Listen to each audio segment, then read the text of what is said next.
S'agissant des autres aspects, rappelant l'économie mondiale, le chef du gouvernement a rappelé que à ce jour, l'économie européenne stagne plus ou moins, tandis qu'au niveau des États-Unis, il y a une avancée significative et surtout la baisse sensible du chômage qui atteint aujourd'hui 5%.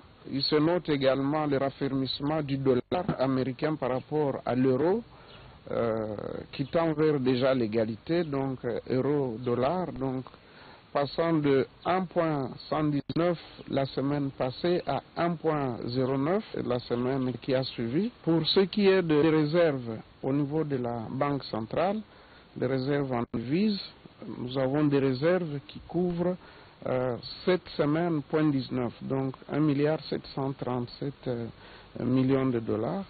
Pour ce qui est de la tenue des finances publiques, elle se comporte très bien, tandis que le programme économique du gouvernement, il est très bien suivi et tous les critères, tant quantitatifs que qualitatifs, sont également observés. D'une manière générale, la paie se poursuit normalement, à part le petit incident qui a été signalé en Mbuji-Mayi où les policiers n'étaient pas payés, pas par la faute du gouvernement qui a déjà libéré tous les fonds, mais au niveau du circuit d'acheminement au niveau local. Et cette question est très bien suivie par le gouvernement.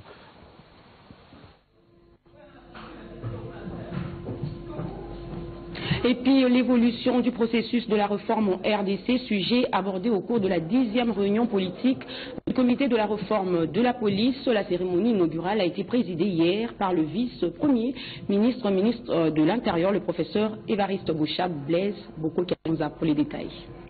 Du 9 mars 2015. 10h45 heure locale. Le jet gouvernemental s'immobilise sur les tarmacs de l'aéroport international de Bipemba, porte d'entrée et de sortie du chef-lieu de la province du Kassai oriental. À son bord, une forte délégation de membres du Conseil de sécurité avec à sa tête le patron de renseignement et à ses côtés le commissaire général de la police nationale congolaise, Charles Bisengimana. Honneur militaire terminé, le cortège s'ébranle vers le centre-ville, direction résidence du gouverneur Alphonse Ngoï Kassanji pour prendre la température de la sur les plans sécuritaires et politiques. Alphonse Ngoï Kassanji a rassuré à ses visiteurs que la ville, en dehors de quelques cas isolés d'insécurité, est calme. Parmi les dossiers qui attendent le patron de la police nationale congolaise, il y a cette affaire de la bancarisation des policiers qui réclament le paiement de leur rémunération. Charles Bisengima rassure qu'aucune question ne sera laissée de côté. Le gouvernement de la République a déployé beaucoup de moyens pour résoudre les questions de paye ou de la bancarisation des éléments de la police et de tous les fonctionnaires de l'État. Et donc c'est un processus qui a commencé. Et à chaque fois qu'il y a un petit retard par rapport à la paye, les gens parlent de vol et de tension, mais il n'y en a pas. Autour du gouverneur Alphonse Ngoï Kassanji, qu'une réunion de conseil de sécurité élargie a été tenue au gouvernorat du Kassai oriental. Cette forte délégation arrive en Mbuji-Mayi au moment où se clôturent les dossiers des policiers ayant été à la base de la marche du jeudi 5 mars en Mbuji-Mayi. Parmi eux, un OPJ interpellé pour cas de viol. Et puis la communauté protestante du Bandundu sollicite le soutien du gouvernement à ses œuvres sociales. Elle l'a dit hier au vice-premier ministre, ministre de l'Emploi, Willy Makashi. Reportage. L'Église constitue l'un des grands partenaires de l'État, singulièrement dans le domaine social. Le vice-premier ministre, ministre de l'Emploi, Travail et Prévoyance sociale, Willy Makashi, l'a encore reconnu au cours des entretiens avec une délégation des communautés protestantes de la province du Bandundu. L'Église continue à prier pour la paix au pays et pour les autorités, mais en retour, elle sollicite du gouvernement un soutien accru dans la réalisation des œuvres sociales, a déclaré le chef de la délégation, le révérend Netou. Nous travaillons dans le cadre de la santé, nous travaillons aussi dans l'éducation et nous travaillons aussi dans l'encadrement des veuves, des jeunes. Il y a des travaux de métier, il y a l'agriculture et il y a la mairie. Et à ce propos, il nous a encouragés. Il a dit que le gouvernement se tient et nous pensons que le gouvernement prendra acte pour la situation des écoles que nous avons présentées.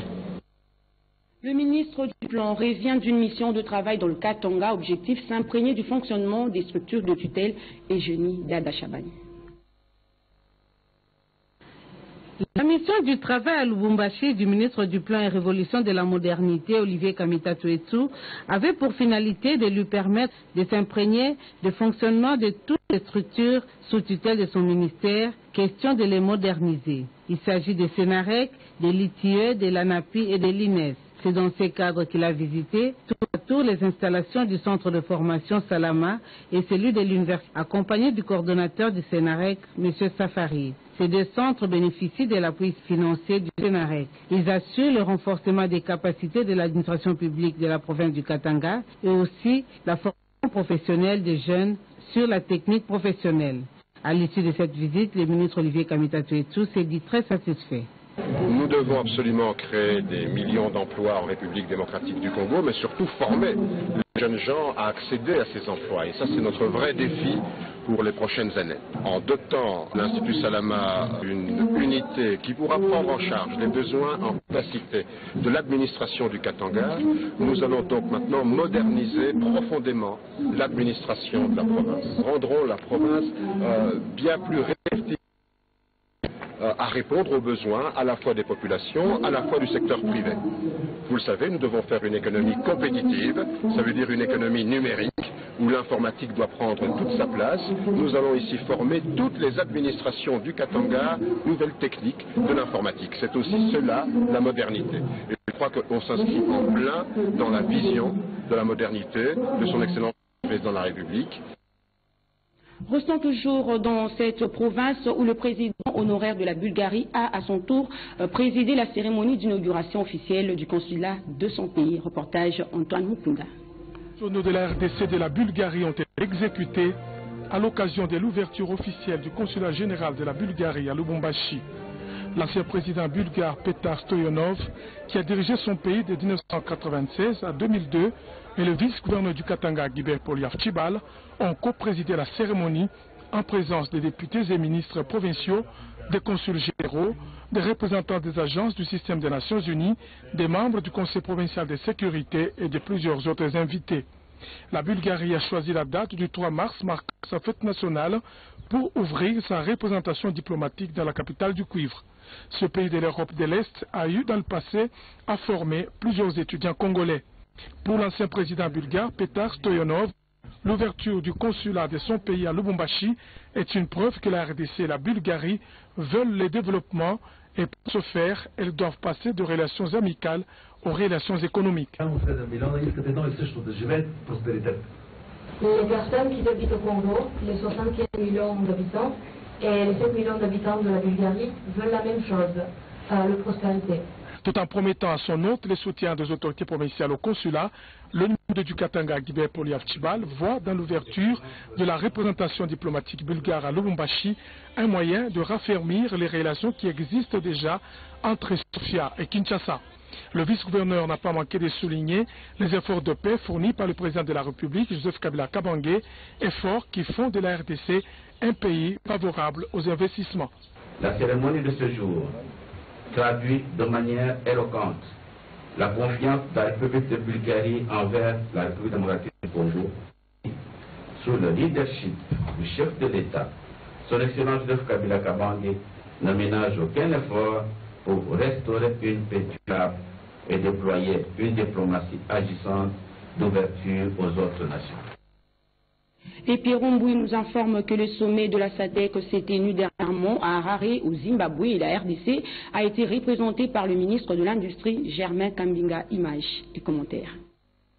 La République démocratique du Congo, membre influent de la SADC, vient de participer activement par le biais du ministre de l'Industrie, Germain Kambinga, au sommet de cette institution d'intégration sous-régionale africaine à Harare, au Zimbabwe. Ce sommet, axé sur la concrétisation des mécanismes de financement pour le bienfait de l'intégration économique régionale dans l'imaginaire collectif, fut scindé en deux réunions importantes. La première a consacré l'industrialisation de la sous-région comme la pierre angulaire de toute politique d'intégration économique. La priorité étant dorénavant l'industrialisation, nous portions par là la voix de la République démocratique du Congo en termes de priorité. Nous avons fait comprendre aux partenaires qu'il y avait nécessité de réfléchir de manière plus concrète et plus pratique sur les politiques de financement de cette industrialisation de la zone SADC, mais également de travailler sur des critères de convergence réelle beaucoup plus importantes en termes d'harmonisation des systèmes de normalisation pour que les effets de création de commerce soient plus importants que les effets de détournement de commerce. Nous entendons par là des productions industrielles encouragées et financées par la SADC. La seconde réunion, celle du Conseil des ministres de la SADC, après avoir avalisé le nouveau plan régional indicatif de développement stratégique, a adopté le budget 2015 de la SADC sous réserve de quelques corrections qui devront apporter les ministres des infrastructures et des transports de la sous-région pour la réalisation du projet intégrateur dans le corridor de Lobito qui devrait réduire le coût d'exportation des matières premières en provenance du Katanga via l'Angola. De son côté, le ministre des Affaires étrangères a échangé avec le représentant du secrétaire général des Nations Unies. De quoi était-il question? La réponse dans ce reportage. Le ministre des Affaires étrangères et de la coopération internationale, Raymond Tshibanda, a eu une séance de travail avec le représentant résident du PNID, Programme des Nations Unies pour le développement, et coordonnateur humanitaire en République démocratique du Congo, Moustapha Soumaré, arrivé fin mandat. Au cœur des échanges, la coopération sur le développement sous toutes ses formes entre les agences du système des Nations Unies et les gouvernements congolais. Ces deux personnalités ont également évalué à mi-parcours le plan d'action. Dans un autre décor, le projet de coopération entre Rabat et Kinshasa dans le domaine de l'agriculture et de la pêche était au menu de l'entretien que le vice-ministre de la coopération internationale et intégration régionale a eu avec l'ambassadeur du Maroc en République démocratique du Congo, Mohamed Bin Kadour. Le Maroc s'est dit prêt à financer un certain nombre de projets bilatéraux. Nous avons un certain nombre d'accords bilatéraux finalisés pour qu'il y ait une signature lors d'une prochaine commission mixte. Nous avons évoqué un certain nombre de domaines de coopération, en particulier en matière d'agriculture, en matière de pêche. Le Maroc peut partager son expérience dans tous ces domaines-là, donc nous avons discuté de ces questions. Le ministre de Petites et Moyennes Entreprises a à son tour lancé officiellement les activités du groupe d'intérêt économique des femmes entrepreneurs. C'était hier en la salle de Fatima dans la commune de la Gombe-Chimène. Dondo était de la partie. La tradition est respectée pendant ce mois de mars dédié aux femmes. Le ministre des Petites et Moyennes Entreprises et Classes Moyennes, Bongo Nkoyi, a lancé officiellement les activités du groupement d'intérêt économique des femmes entrepreneurs et agricultrices de la RDC. Au cours de cette cérémonie, les mamans ont dit non à la pauvreté et ont demandé au gouvernement de les aider pour qu'elles aillent de l'avant. Les objectifs spécifiques de conscientiser les femmes entrepreneurs et agricultrices congolaises à mettre en exergue leurs capacités. Le ministre des PME, Bongo Nkoyi, et son collègue de l'économie, Bahati Lukwebo, étaient satisfaits de cette initiative des mamans entrepreneurs et agricultrices. Le ministre des PME a insisté pour que d'autres regroupements de mamans participent à la relance des classes moyennes. Les mamans ont longtemps soutenu les ménages. Pendant les 2 dernières décennies, quand nous étions plongés dans une crise, les mamans ont joué leur rôle. Et maintenant, quand 2-3 mamans, ou encore plus de 200 mamans se regroupent pour une activité telle que l'agriculture, nous ne pouvons que les encourager. Et en partenariat avec le ministère des Petites et Moyennes Entreprises et Classes Moyennes, nous allons ensemble essayer de les pousser de l'avant pour qu'elles atteignent leur objectif. Ricky Zouzi nous apprend également que l'atelier sur le développement du leadership et du management dans le secteur douanier s'est ouvert hier à Kinshasa. Découvrez. Gestion stratégique, normes Picard, définition d'une vision pour l'avenir, la gestion des changements, l'éthique sur le lieu de travail et la qualité des négociations, autant des modules retenus à l'agenda de l'atelier de remise à niveau de l'Organisation mondiale des douanes au profit des cadres de l'administration douanière congolaise sélectionnée de manière rigoureuse à travers le pays. Le formateur principal, Bernard Zbinden, coordonnateur des régions de l'Afrique de l'Ouest et du Centre au secrétariat de l'Organisation mondiale des douanes, a souligné que la douane congolaise aura désormais des armes nécessaires pour se dégager de son 184e rang sur 187 pays dans le rapport Doing Business, bien que des progrès significatifs sont enregistrés à travers les réformes. Deo Rugwiza Maguera, directeur général de la DGDA, soutient qu'il est plus que temps pour son administration d'avoir des cadres modèles fiables et performants qui peuvent contribuer à l'accomplissement sans faille des missions fiscales, économiques et sécuritaires de la douane. L'objectif de l'atelier est de développer et de perfectionner les qualités de leadership et de management des cadres que vous êtes, afin que vous puissiez contribuer de manière significative au processus de réforme et modernisation de la DGDA pour en faire une administration moderne et efficace. L'atelier sur le développement du leadership et du management va se clôturer le 20 mars prochain. Énergie, RDC, Afrique du Sud, il n'y a pas de ténèbres entre les deux pays et pour preuve l'entrée en vigueur du traité sur le barrage hydroélectrique Inga 3. La déclaration officielle a été faite hier au salon Lubumbashi du Grand Hôtel Kinshasa. Nous sommes là dans la commune de la Gourmet. Edith Chala était sur place. Lundi 9 mars 2015, le projet Inga 3 franchit une étape importante dans sa réalisation. Le traité signé entre la République démocratique du Congo et la République sud-africaine le 29 octobre 2013 est entré en vigueur par la déclaration officielle de sa mise en vigueur par le ministre congolais de l'énergie, Jano Matadinenga Gamanda, et son homologue sud-africaine, Tina Jouma Peterson. Nous, sous-signés, déclarons conformément à l'article 19 du traité l'entrée en vigueur officielle ce lundi du traité du Grand Inga du 29 octobre 2013 entre la République démocratique du Congo et la République sud-africaine. Du côté congolais et sud-africain, beaucoup d'autres étapes ont déjà été franchies. C'est notamment les ratifications par les deux assemblées nationales du traité. Le coordonnateur de la cellule de gestion Inga 3, Bernard Diaélé, en fait un résumé. On a mis les organes de gestion du projet en place du côté RDC. On a mis la CODECI, la Commission interministérielle pour le développement du site Inga en place. On a mis le CEFI, qui est le comité de facilitation pour le développement du site Inga. Et on a mis la CGI 3, qui est la cellule de gestion Inga 3. C'est une cellule, au fait, qui gère du jour au jour toutes les activités du projet. À part ça, il y a des études de faisabilité qui ont été réalisées, qui ont été présentées officiellement en septembre 2013.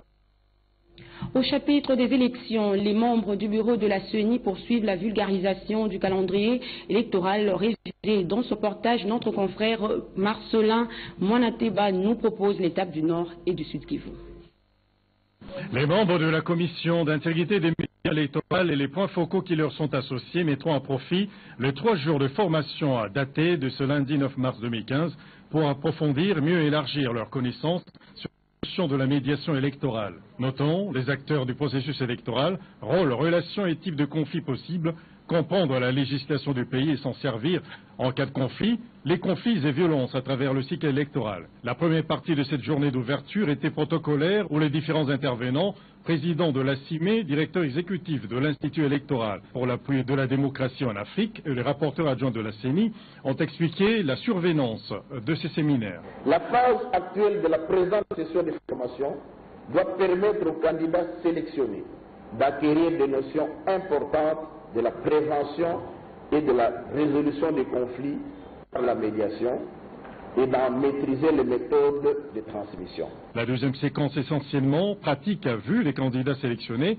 entamer leur premier module de formation autour du thème « La prévention, la gestion et la résolution des conflits électoraux par la médiation ». Les experts facilitateurs de la Commission électorale nationale indépendante ont sensibilisé les participants à cette session de remise à niveau de faire l'effort de créer un environnement d'apprentissage optimal.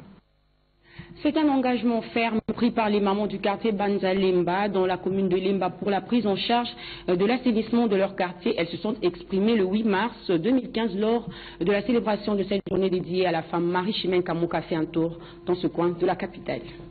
Elles étaient nombreuses, les mamans résidant dans le quartier Banza Lemba dans la commune de Lemba, paysannes, fonctionnaires et bien d'autres structures sous la conduite de leur présidente Anita Meya Boyemba pour fêter dans la joie la journée dédiée aux femmes du monde. L'autonomisation de la femme et sa participation dans la politique, tel est le thème de la journée internationale de la femme retenue pour l'année 2015. Au-delà de ce thème, la présidente de l'amicale Bana Kindu Banza Lemba s'est apaisantie sur les difficultés qui entravent le développement de leur contrée, notamment de nombreuses têtes d'érosion qui déchirent leur quartier, les problèmes liés à la fourniture en eau potable et à l'électricité. Madame Anita Meya Boyemba a saisi cette occasion pour exhorter les femmes de Banza Lemba d'user de l'impact de la maman dans l'éducation et dans le développement et avec l'appui de l'homme afin que leur quartier passe peau neuve. C'est le titre de l'ouvrage présenté le week-end dernier. Il relate un récit de contre-vérité rectifié dans une écriture en français facile, swahili et lingala qui prend déjà place dans l'histoire universelle. Les détails dans ce reportage de Benjamin Kabwanga. En tout cas, le livre connaît un très lourd déficit en République démocratique du Congo. Tout le monde convient que les Congolais ne lisent jamais. Au point qu'on s'est plaît à dire que si vous voulez cacher quelque chose à un Congolais, placez-le dans un livre. Le désastre est tel que les tirages sont honteusement bas et habituellement du quart du millier, alors que des bataillons d'un demi-million de finalistes concourent chaque année à l'examen d'État. Le fait est que les Congolais se précipitent pour apprendre à lire, mais une fois diplômés, ils ne lisent plus. L'auteur de cet ouvrage, vraiment Congo une tribu de 104 pages, a choisi un récit sur la formation du Congo. Parce que l'histoire du pays est d'intérêt général. Mal connue, elle est polluée par des images contrefaites et répétées à l'infini.